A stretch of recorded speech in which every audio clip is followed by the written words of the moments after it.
Ek het op hierdie artikel afgekom van The South African, wat gepubliseer is op Saterdag 18 Oktober 2025. Dit gaan oor Eskom se baie ambisieuse plan om teen 2028 7.2 miljoen slim elektriese meters landwyd te installeer in huise. Nou soos ek verstaan, is die installasies reeds aan die gang in KwaZulu-Natal sedert 13 Oktober 2025. Nou in hierdie artikel sê Eskom ook dat die installasie van die nuwe Eskom slimmeter in alle huise in Suid-Afrika verpligtend is. Dis nie opsioneel nie. Met ander woorde, jy het nie 'n keuse nie. Dit moet geïnstalleer word. So wat maak hierdie nuwe slimmeters beter of spesiaal? Nou volgens die artikel is hierdie nuwe meters veronderstel om Suid-Afrika se netwerk te moderniseer deur afstandmonitering moontlik te maak en hulle sal gebruik maak van tyd van gebruik tariewe met makliker toegang tot gratis basiese elektrisiteit en selfs aansporings vir lasbeperkings tydens hoë aanvraag vir die mense wat nou vrywillig kies om hierdie vorm van loadshedding te aanvaar. Maar meer hieroor later. Terwyl die artikel 'n optimistiese prentjie skilder van verhoogde doeltreffendheid en die vermindering van diefstal, is daar ook kommer dat die stelsel as indringend beskou kan word deur sekere mense. Maar kom ons kyk 'n bietjie na 'n paar van die voordele en die nadele. Dan kyk ons of hierdie 'n beter ding is vir almal of net weer 'n Eskom foefie om ons om die bos te lei en meer geld uit ons sakke dalk gaan kos. Ek wil graag kyk na Eskom se uitdagings met betrekking tot elektrisiteitsdiefstal of kragdiefstal en die veiligheid van hulle werknemers.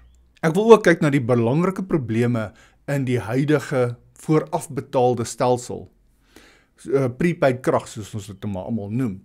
Soos die kwesbaarheid vir omseiling of bypassing en praktiese oplossings wat die proses meer effektief kan maak, in my nie-kenner opinie.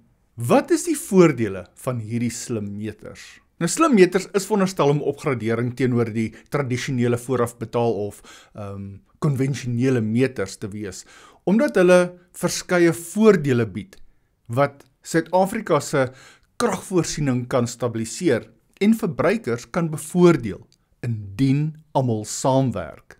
In teenstelling met die ou soort meters, laat hierdie slimmeters afstandmonitering toe en afstandafsluiting vir wanbetalers. Met ander woorde, hulle kan van 'n beheerkamer af jou krag afskakel as jy nie betaal nie. Dit is blykbaar ook baie moeiliker om met hierdie meter te peter of valse elektrisiteit tokens te laai. So sê hulle. Eskom skat dat elektrisiteitsdiefstal, insluitend omseilings en onwettige of valse tokens, hulle so wat 23 miljard rand per jaar kos. Blykbaar help hierdie slimmeters ook om probleme vinnig op te spoor en deur probleme vinnig op te spoor kan hierdie meters verliese verminder en betalende verbruikers beskerm teen dat hulle diefstal moet subsidieer. Volgens Eskom kan hierdie meters verliese verminder en betalende verbruikers beskerm teen dat hulle diefstal moet subsidieer. Onthou, elke persoon wat 'n prepaid meter omseil, gebruik steeds krag waarvoor betaal moet word. En as hulle dit nie betaal nie, dan word dit op die ou einde gelaai op die mense wat wel betaal. Jy sal ook nogal verbaas wees om uit te vind dat baie sulke omseilings in welaf areas is en nie noodwendig in daardie armwyke nie. 'n Ander eienskap van die slimmeters is die tyd van gebruik tariewe, wat mense dan aanmoedig om krag buite piekure, peak hours, soos hulle dit noem, met laer tariewe te gebruik. Dit kan rekeninge dan verminder vir huishoudings wat hulle kraggebruik moniteer en hoë gebruik beperk tot tye wanneer krag goedkoper is. Dan is daar hierdie soort van 'n belaglike R90 per maand aansporing vir die deelname aan 'n afstandlasbeperking. Nou basies, volgens die artikel, kan hulle dan tot 10 keer per maand jou krag afsny vir 2 ure of tot 2 ure om die las op die kragnetwerk te verlaag wanneer daar hoë gebruik is. Die teorie is dat indien genoeg mense deelneem, kan hulle dan beurtkrag vermy. Maar hier is my vraag: sal jy vrywilliglik inteken op hierdie vrywillige aanbod sodat jy R90 per maand op jou kragrekening kan spaar? Laat weet my in die kommentaar afdeling. Die artikel reken dat studies wys dat slimmeters laer totale gebruik en beter invordering moontlik maak. En dis bydra tot die verligting van energiearmoede, soos hulle dit noem, in Suid-Afrika. Hierdie slimmeters sal dan ook daardie proses om gratis basiese elektrisiteit te kry vereenvoudig. Dit is nou daardie 50 kW wat kwalifiserende lae-inkomste huishoudings elke maand gratis ontvang. Nou, tans is daar so wat 1,6 miljoen mense wat kwalifiseer vir hierdie gratis krag, wat dit nie gebruik nie.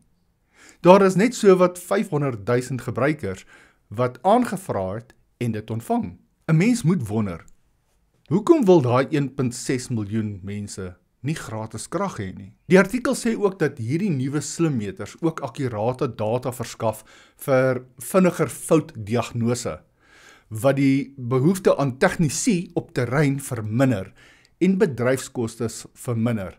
Dit maak nogal sin dat as jy weet waar 'n kragonderbreking probleem dan nou is, dan hoef tegnisie nie rond te skarrel met toerusting en tyd mors nie. Tyd is mos geld. Dit kan dan lei tot minder kragonderbrekings en 'n meer betroubare kragvoorsieningsnetwerk. Die projek lyk asof hulle mik na 'n breër doelwit om infrastruktuur te digitaliseer en die vermindering van hulle koolstofvoetspoor, soos hulle dit noem, deur ingeligte gebruikerspatrone te ondersteun, aldus die artikel. Nie my klomp slim woorde nie. Eskom beklemtoon dat toerusting waarmee daar nie gepeter kan word nie en die voorkoming van diefstal sentrale elemente is om stabiliteit van die netwerk te verseker.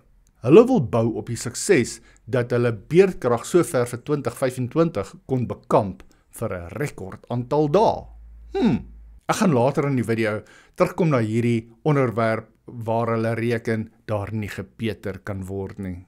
Eskom sê die voordele van slimmeters help om dit te sien as 'n manier om elektrisiteit regverdig, doeltreffend en veilig oor die langtermyn te bestuur. Maar daar is altyd nadele. Al is mense of Eskom opgewonde, het die plan steeds duidelike probleme, veral met hoe meteromseiling hanteer word en hoe die meters in praktyk installeer word. Die artikel klink positief, maar dit ignoreer 'n paar belangrike praktiese uitdagings. Hoewel slimmeters kan agterkom as daar met die meter gepeter word en dit rapporteer, help dit min om omseiling te voorkom. Dis nou waar gebruikers parallelle toevoerlyne vanaf die kragbron installeer om geregistreerde gebruik te verminder of heeltemal uit te skakel.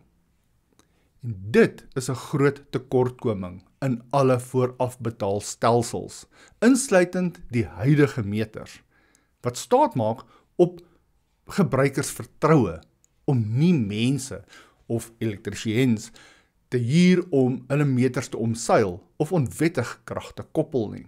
Ongemagtigde kragtokens en omseiling bly 'n groot probleem. Selfs nadat die krag afgesny is, kry mense steeds onwettige toegang tot elektrisiteit, wat die slimmeter se afstandbeheer funksies totaal ondermyn. Eskom se fokus op metervlaksekuriteit ignoreer die feit dat die meeste van die diefstal stroom op of rondom die meter self plaasvind. Afstandbeheer van kragverbruik en monitering kan voel soos 'n soort beurtkrag wat jy vrywilliglik aanvaar, wat vrae laat ontstaan oor Eskom se beheer oor die netwerk teenoor verbruikers se vryheid. Sommige mense kan ook voel dat dit 'n soort oorheersing van Eskom se kant is, Veral as daar nie genoeg aansporings is om die ongerief te vergoed nie, soos daai R90 afslag. Onwettige kragverbindings en die omseiling van meters is strafbaar, maar die afdwing van teen-diefstal maatreëls is gevaarlik. Eskom tegnisie word tydens inspeksies blootgestel aan dreigemente, vandalisme en selfs aanvalle. Sonder voldoende beskerming kan die installasieprojek stagneer, aangesien kriminele elemente onwettige verbindings aggressief verdedig. Slim meters alleen gaan nie die probleem van kragdiefstal oplos as daar nie strenger optrede is nie. Om die maksimum voordeel van die slim meter installasie te kry, moet Eskom die kwessies van omseiling en veiligheid eers direk aanspreek. 'n Tegnologiegedrewe benadering neem aan dat mense sal saamwerk, maar in die werklikheid is sterk afskrikmiddels nodig. Hier is 'n paar van my idees wat na my mening kan help om inkomste-invordering en elektrisiteitsstabiliteit te verbeter na die uitrol van slimmeters. Skep 'n gespesialiseerde eenheid met beperkte polisieeringsmagte om lukrake audits te doen en omseilings en onwettige kragverbindings op toevoerlyne op te spoor. Hierdie span kan saam met die SAPD werk aan gesamentlike operasies, sodat inspeksies nie gestaak word weens veiligheidsrisiko's nie. Inspeksies moet ook gereeld gedoen word. Daar is verskeie gedokumenteerde aanvalle op Eskom-werkers wat inspeksies probeer doen. En dis voel ek moet Eskom regeringsgoedkeuring kry vir 'n gewapende sekuriteitseenheid van hulle eie wat tegnisie in gevaarlike gebiede kan begelei. En dit is nie eers iets niets nie. Eskom werk reeds saam met wetstoepassers om arrestasies rakende kragdiefstal te doen. Maar dit gaan meer doeltreffend wees om hulle eie span te hê. Risiko-analise voor ontplooiings kan ook help om konfrontasies te verminder. En dan, lê streng boetes en gevangenisstraf op vir mense wat peter en meters en krag steel om oortreders af te skrik. Eskom het al meer as 100,000 gebruikers beboet en kontrakteurs gearresteer vir omseiling. Openbare bewustheidsveldtogte om die publiek bewus te maak van wat kan gebeur as jy krag steel, kan dalk die gedrag verander. Die hantering van elektrisiteitsdiefstal as 'n ernstige misdaad is noodsaaklik. Eskom se slim meterontplooiing is dalk 'n stap in die regte rigting van 'n meer doeltreffende en regverdige netwerk met duidelike voordele ten opsigte van diefstalvermindering, kostebesparing en modernisering. Nietemin beklemtoon nadele soos kwesbaarheid vir omseiling en veiligheidsrisiko's vir werkers, dat tegnologie alleen nie genoeg is nie. Deur sterker op te tree teen kragdiefstal met moniteringsspanne, gewapende beskerming en ernstige strawwe, kan Eskom hierdie inisiatief omskep in 'n werklike afskrikmiddel teen kragdiefstal. Sonder hierdie maatreëls sal die siklus van peter met die meters en die verliese voortduur, wat beteken dat eerlike verbruikers uiteindelik meer betaal om die diefstal te subsidieer. Laat weet my gerus wat jy dink in die kommentaarafdeling, en as jy van hierdie video gehou het, druk daardie like knoppie, deel dit met ander en subscribe, sodat jy nog stories kan kry uit Suid-Afrika se saga. Ek sien jou in die volgende video.